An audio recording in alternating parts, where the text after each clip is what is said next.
Hello and welcome to my kitchen studio. Who am I kidding? This is my actual kitchen. Today I'm going to check out the Bodum Cafe Bistro grinder that I have had for 15 years and compare it to my brand new Eureka Mignon Oro Single dose grinder, which I've had now for about 10 days. And it's very nice. Lovely. But we'll get to that. So sometimes, to understand where you're going, you need to understand where you started from. This is my original Bodum Cafe Bistro grinder. It was a good grinder, but it didn't really go quite fine enough for espresso. The net result was that I had to use a portafilter that had a smaller than usual outlet to restrict the flow. Otherwise it would just come through too quickly. You'd end up with no crema and without that sort of sweet aspect that you really look for to balance out everything else in an espresso. But it served me well. I was making good coffee, just kind of felt that there was more to be had, and more importantly I bought a VST filter and that just poured straight through and it was making terrible coffee, so not happening. I've had this grinder for about 15 years. It's been great, never really let me down at all.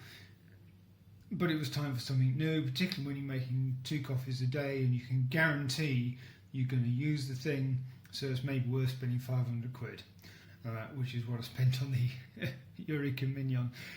This was about £125, 15 years ago from John Lewis, a major British retailer.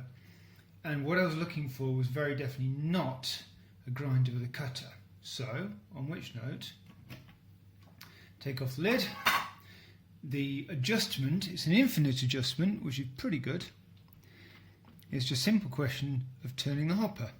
So you've got espresso at this end, cafetiere here, and whatever this is supposed to be here. So if you turn it all the way to there and beyond, it lifts out, and there you have easy access to the burrs. Nice conical burr.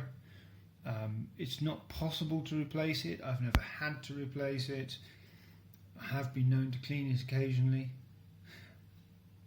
It does the job. Certainly, the last time I cleaned it, it did measurably improve the performance. As far as the controls go, you've got a very simple timer and your on-off button. That does go off as well as on, so you could set it to 20 and just hold the power for as long as you want it to, turn it on, turn it off.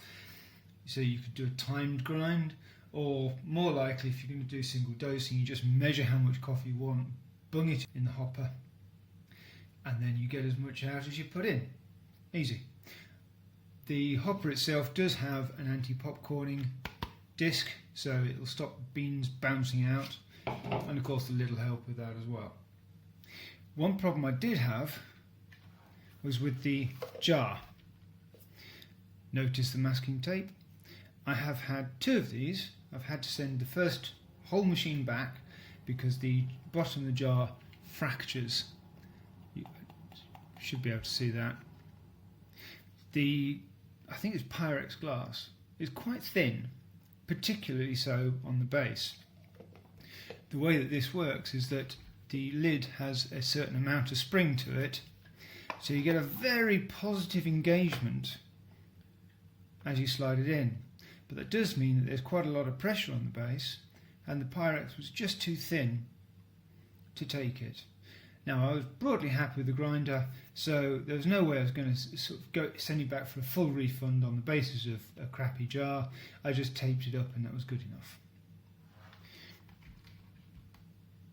So let's put it back together again. Really easy. Now, they have redesigned this grinder now. It doesn't look anything like as nice. The hopper's become a plastic, which is just going to attract coffee dust and look awful.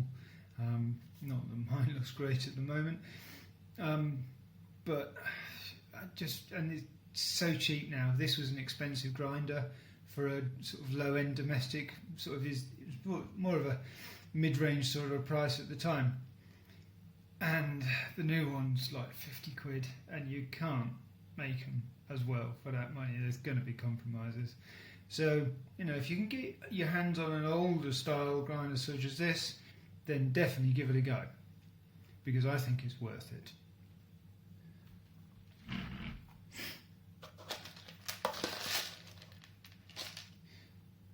The other problem this grinder has is that it is loud.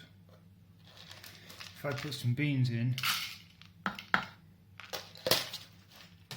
and hit the go button, now this is going to take a couple of goes because I cleaned it. You should never clean anything, and the button's not been as good since, but let's give it a whirl.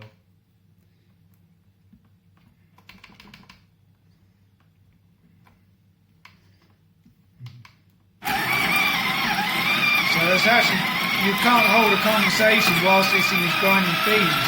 You've got no chance. It's way too loud. There we go. So moving on, this is the Eureka Mignon Oro Single dosing grinder. Notable features: it has this dispensing cup. Rather than grinding straight into the portafilter, you grind to there, portafilter on top, roll it over, there's your coffee. Actually really nice, I like that very much. The dosing cup has a very large steel base with this rubber gasket in it to stop it wobbling about and rattling. Very heavy, really nice quality. That rests on this very nice oak looking plinth, which has these rubber dots again to stop it rattling. And they're supposed to sit in these dimples here, but good luck with that. The base has a magnet which links up to that one, so that snaps in quite nicely. And that's not going to move.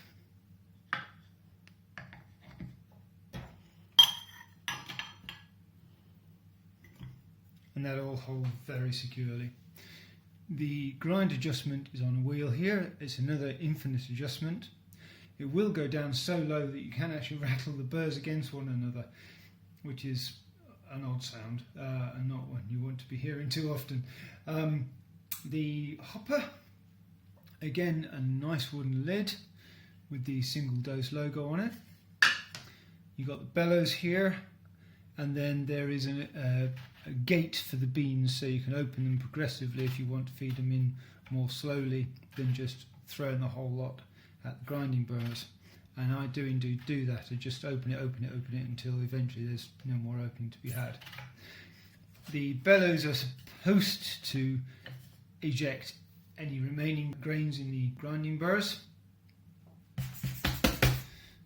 but I've never actually got anything out of it. So either the bellows don't work as bellows, or possibly it's a really efficient grinder and there's just no excess anyway, but whatever.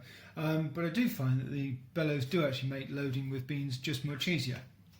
So let's go for a grind for comparison. We heard how noisy the Bowden was.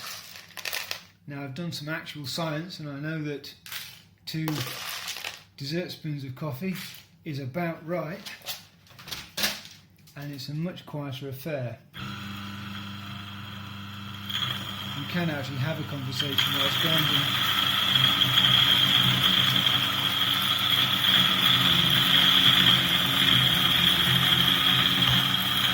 Much more so than with the other machine. I mean, it's still not silent. What do you want? You're grinding coffee. But it's a very nice grinder. So there we go. We end up with our coffee grinds.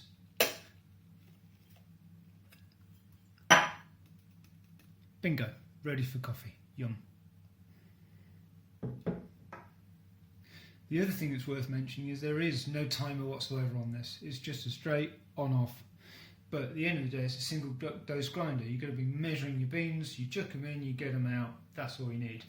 Personally, for me, I don't want any electronics, because at some point they're going to fry.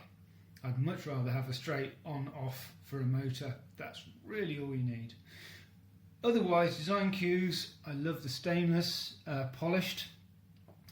I went for the white because otherwise your kitchen looks a little bit Darth Vader, and I just wanted something a little bit more refined, and indeed it all works against the colours in my kitchen. This is my kitchen table, normally over there, but it's sort of green or whatever. It just works better with my kitchen. It's nice. I didn't want something too oppressive.